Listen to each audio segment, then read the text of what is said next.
बता दें, मसूद अजहर के परिवार के 14 लोगों की मौत पर मसूद अजहर का बयान सामने आया है। मैं भी मर जाता तो अच्छा होता, ये मसूद अजहर कह रहा है। मैं भी मर जाता तो अच्छा होता। जिस बात का जिक्र हम पहले भी कर रहे थे कि आतंकवादियों को इस बार उन्हीं की जबान में भारत ने जवाब दिया है। अभी तक आतंकवादी ये दर्द जो है वो आम लोगों को, निहत्थे लोगों को, मासूम लोगों को देते थे, उनके परिवार उजाड़ देते थे, उनके अपनों को उनसे छीन लेते थे। लेकिन इस बार वही स्वाद भारत ने इन आतंकवादियों को चखाया है। अब जब इनके अपनों पर वार हुआ है तो इनको समझ में आ रहा है अपनों को खोने का दर्द क्या होता है, और अपने लिए एक तरीके से शिवांग भारत के इस एक्शन के बाद मौत की मांग कर रहा है मसूद अजहर। जी बिल्कुल रवाना जी, देखिए जिस तरह से मसूद अजहर को हम लोग लगातार बता रहे हैं कि इस बार उसके साथ वही हुआ है जो वो पिछले कई दशकों से भारतीयों के साथ कर रहा है। तो मसूद अजहर ने अब एक चिट्ठी जारी करी है और चिट्ठी में कह रहा है कि काश वो जो हमला हुआ होता मैं भी वहां पर होता और मैं भी मर जाता वहां पर इन सभी 14 लोगों के साथ। तो देखिए ये स्थिति है इस वक्त मसूद अजहर की। जिस तरह से प्रधानमंत्री ने कहा था कि घुटनों पर ले आएंगे ना, ये आतंकी घुटनों पर आ चुके हैं लगातार। जिस तरह से इन्होंने कई वर्षों तक लोगों को रुलाया, उन्हें दर्द दिया, अब जाके पहली बार इन्हें पता लग रहा है कि उस दर्द की कीमत क्या है। जिस तरह से पहलगाम का हम लोग हमला देख ले कि किस तरह से पहलगाम में निहत्थे लोगों को इन्होंने मारा, किस तरह से इन्होंने पुलवामा में मारा। तो आज आप देख सकती तस्वीरों में कि किस तरह से मसूद अजहर लगातार गिड़गिड़ा रहा है, लगातार रो रहा है।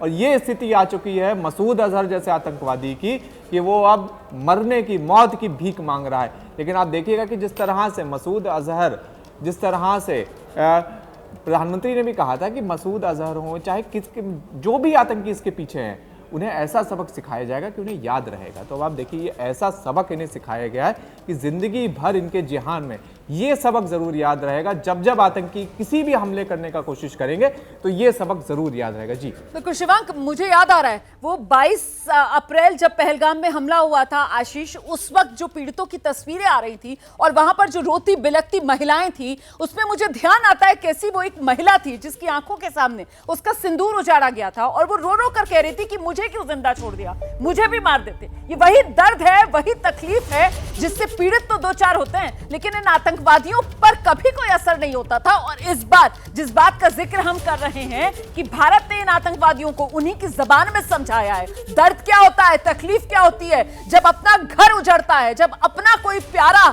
छोड़कर जाता है तो उसकी तकलीफ क्या होती है। इस बार भारत ने वो तकलीफ इन आतंकवादियों को पहुंचाई है। इन्हें कोई फर्क नहीं पड़ता था, आतंकी मारे जाते थे तो इनको कोई फर्क नहीं पड़ता था। ये जो आतंक के आका हैं वो तो इन छोटे मोटे आतंकियों को भी एक हथियार के तौर पर, इस्तेमाल की चीज के तौर पर ही सिर्फ देखा करते थे। लेकिन अब की बार जब वार इनके घरों में हुआ है, जब वार इनके गढ़ पर हुआ है, जब वार इनके हेडक्वार्टर्स पर हुआ है, तो इनको समझ में आ रहा है तकलीफ क्या हो रही है। जब इनके अपने रिश्तेदार मर रहे हैं तब इनको पता चल रहा है कि दर्द क्या होता है। मसूद की बहन, मसूद का भतीजा मारे जाने की खबर, कुल मिलाकर मसूद अजहर, मौलाना मसूद अजहर, जैश मोहम्मद का मुखिया मसूद अजहर, उसके परिवार के 14 लोगों का खात्मा, और अब मौत मांग रहा है मसूद अजहर। मसूद अजहर कह रहा है मैं भी मर जाता तो अच्छा होता। यह होता है अपनों को खोने का दर्द, तकलीफ कि इंसान अपने लिए मौत मांगता है। और आज भारत ने इन खूंखार आतंकियों को उस हालत में लाकर छोड़ा है। आशीष कहते हैं ना कब तक खैर मनाएगी। ये बालाकोट में मरते मरते बच गए थे, अगर आपको याद हो सर। बालाकोट पे जब भारत ने अटैक किया और वहां पे इतने आतंकियों को मारा, ये अचानक खबर आई थी कि शायद चंद घंटों पहले उसको वहां से निकाला गया था, वरना इनकी ये ख्वाहिश उसी समय पूरी हो जाती। अब ये ख्वाहिश कर रहे हैं कि क्यों ना मैं भी उसमें मारा गया होता। अरे भाई, अगर हिम्मत है तो सामने आ जाओ। पाकिस्तानी अथॉरिटीज़ के हुकूमत के संरक्षण में इनको रावलपिंडी इस्लामाबाद में छुपा के रखा गया है। कोशिश कर रहे थे आप बार बार भारत पर हमले कर करके भारत को जितना नुकसान पहुंचा सके उतना नुकसान पहुंचाएं, और अब इस तरह से बेचारा बन करके दुनिया के सामने अपने आप को मासूम पेश करने की कोशिश कर रहे हो। मुझे नहीं लगता कि अब इनके सर्वाइवल का ज़्यादा दिन कोई वो है। भारत निश्चित तौर पर इनको भी टारगेट करके जहाँ मिलेगा वहाँ पर इसको भी मौत के घाट उतारी दिया जाएगा। बिल्कुल, देखिए हमारे साथ इस वक्त स्टूडियो में खास मेहमान मौजूद हैं। हमारे साथ एयर कॉमोडोर एसपी सिंह साहब मौजूद हैं, रक्षा विशेषज्ञ हैं। जरा उन्हीं के पास दर्शकों को लेकर चलते हैं। सिंह सर, आपकी इस पर प्रतिक्रिया। देखिए, अभी जैसे आप डिस्कस कर रहे हैं कि ये कह रहा है कि मैं शायद उस दिन में मारा जाता, अभी मारा जाता तो मैं अच्छा होता।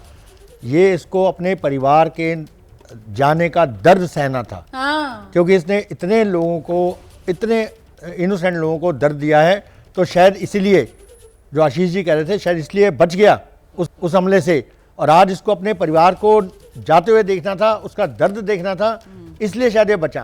अब ये भी तो सर वो दर्द सहना चाहिए ना, बिल्कुल, जो इसने आम लोगों को दिया है। आम लोग जिस दर्द से दो चार होते हैं, जब उनके अपने चले जाते हैं, उनके परिवार के लोग चले जाते हैं, उनका घर उजड़ जाता है, वो तकलीफ क्या होती है, ये भी तो सहे ना। इसीलिए तो इसके लिए जरूरी थी ये तकलीफ, जरूरी था इसके लिए दर्द। ये जिंदा है, लेकिन अब इसकी गिनती मुर्दों में होगी। सर बिल्कुल, आपने बहुत सही बात बोली है। ये मुर्दों से भी गया गुजरा है, अब ये जिंदगी ऐसी जिएगा रगड़ रगड़ मांग रहा है सर, ये मौत की भीख मांग रहा है एक बिल्कुल तरीके से। बिल्कुल। और इसको मौत मिलेगी नहीं, इसको रगड़ रगड़ के मौत मिलेगी, और ऐसे ही हम चाहते हैं।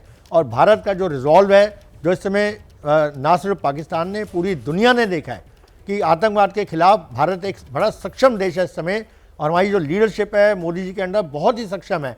तो उसको देखते हुए पूरा इस समय सारा आतंक का जो आर्किटेक्चर सारा हिला हुआ है, और इसके परिवार को जाते देख के, सूरज के परिवार को, अब जितने जो आतंकी लीडर हैं वो भी थर थर कांप रहे हैं कि कल को हमारे परिवार के साथ भी ऐसा होगा। तो ये एक बहुत बड़ा डेटरेंस की तरह काम करेगा, और शायद ये आतंकी संगठन धीरे धीरे खत्म हो। सर इन्होंने सोचा भी नहीं होगा ना, इन आतंकवादियों ने, कि ये मोदी का भारत इनके खिलाफ कैसा एक्शन ले सकता है। मतलब इन्होंने सोचा भी नहीं होगा कभी कि बहावलपुर में, मुरिदके में, यहां पर ये बैठे होंगे और ये अपने बिलों के अंदर छुपकर बैठे होंगे, और यहीं पर आकर भारत भर में घुसकर इनको मारेगा। बहावलपुर में आपको बताता हूँ, स्ट्रेटेजिकली बहुत ही इंपॉर्टेंट पॉइंट है पाकिस्तान के लिए। उनका पूरा जो आर्मी रिजर्व साउथ है, वो पूरा इनका एक स्ट्राइक हो रहा है, वो बहावलपुर के रेल हेड से मूव करता है। अच्छा। और वहाँ पर बहुत बड़ा आर्मी का कैंट है बहावलपुर में ये मेजर कैंट है, जो वॉर फाइटिंग के लिए इनके लिए प्रिपरेशन करते हैं, और वहीं पर इन आतंकियों को इन्होंने छुपा के रखा। तो बड़ा क्लियर है कि ISI और पाकिस्तान आर्मी ही इनको ट्रेन करती है, और इसके कारण इसको ये था कि मैं सबसे ज़्यादा सेफ वहाँ पर होंगे, और शायद हमें कोई अटैक इंडिया कभी करेगा नहीं, और वहीं पर घुस के मारा। जैसे मैं बोला था पहले कि अगर आप ऐसे हमारे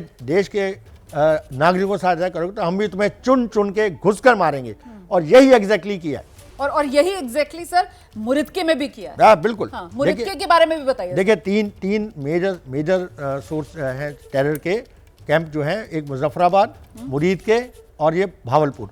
ये तीनों ही आर्मी कैंट हैं। तीनों में यहाँ पर एक स्ट्रेटेजिक, इनके लोकेशन स्ट्रेटेजिक वेपन्स जो है वो भी वहाँ पर आसपास हैं।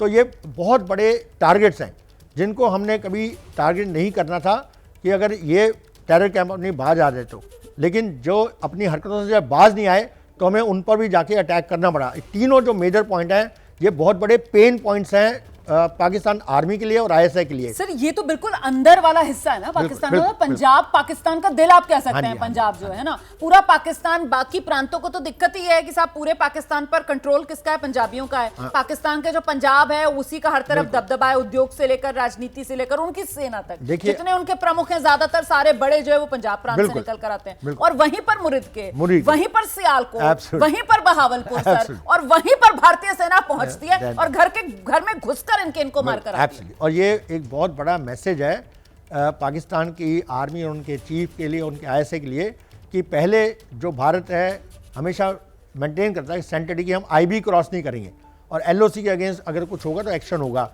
आज हमने IB के क्रॉस जाके उनके जो हार्ट है, जैसे आपने बिल्कुल सही बोला, इंटरनेशनल बॉर्डर की सर बात कर रहे हैं यहाँ पर। IB मतलब इंटरनेशनल बॉर्डर, जी वो सर। उसकी सेंटिटी क्रॉस नहीं की जाए। इस बार हमने, बिकॉज आतंकी मारने हमें, तो हमने उसको भी लांग के, और वहां पर जो आपने बिल्कुल सही बात है, उनके दिल के अंदर चोट पहुंचाई है। जो पंजाब उनका दिल है उस वहां पहुंचाई है। तो इससे शायद उनको कोई लेसन मिले। अगर अब भी नहीं समझे पाकिस्तान के आका, तो उनके लिए बड़े बहुत बुरे दिन आने वाले हैं।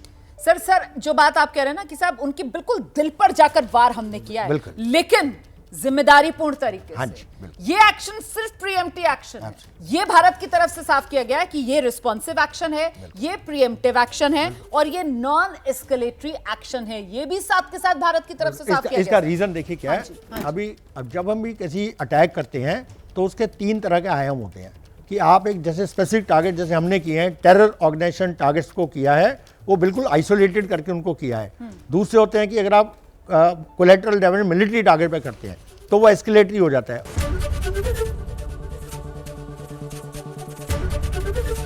ABP गंगा, खबर आपकी, जुबान आपकी।